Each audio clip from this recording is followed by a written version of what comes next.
Okay, now that the operational programme for the European Social Fund has been adopted, I think attention turns to the successful beginning of that programme.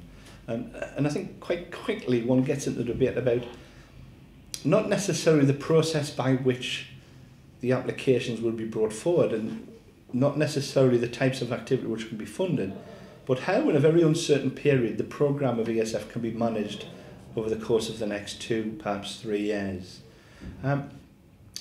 As we know, the European Social Fund programme in many ways is quite similar to previous programmes.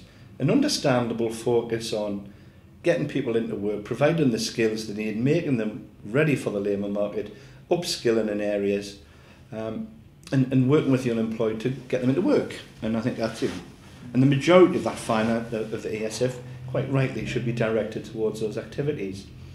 There are, of course, some welcome additions this time round, provided it's targeted and properly evidenced.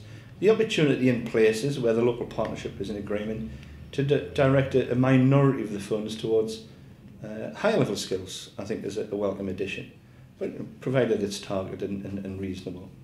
But thinking ahead perhaps, what are the issues of programme management which need to be considered?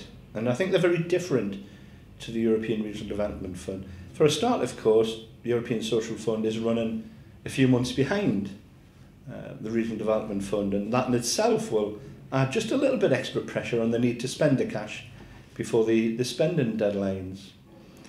And of course, the major difference is the European Social Fund is heavily dominated by revenue expenditure, where there's the potential to invest capital in the European Regional Development Fund.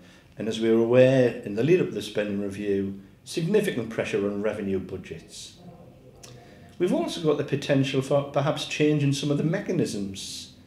The government's very keen to bring forward more and more apprenticeships with a target of 3 million apprenticeships by 2020.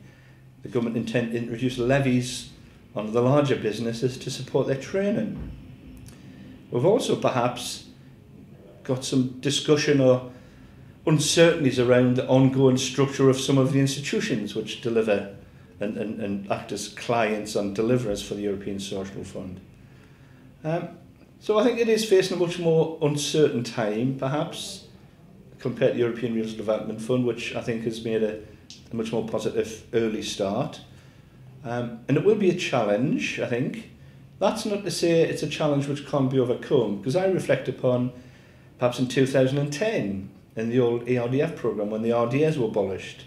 Many regional programmes were looking at underspends of 100 million, 150 million. And at that time we thought, how on earth are we going to invest this cash by the deadline? And with the right leadership, with a great degree of partnership development and partnership input, in most parts of the country, significant progress was made and spend targets were achieved. I think what that needs, though, is leadership, both by the managing authority and indeed by the National Growth Board in giving its advice in identifying a method by which proposals can be, which are approved and begin to deliver, can be flexible, perhaps more flexible than the systems we've had in the past, and where opportunities exist to scale up successful delivery quickly, that may be a type of programme management tool that the committee may wish to want to consider at an early stage. So Universities UK, through a representative on the National Committee, have got a real opportunity here to lead these debates and to act, to lead and encourage both the management authority and the other stakeholders to perhaps think a bit more strategically about how best to manage the European Social Fund, certainly over the next year or two.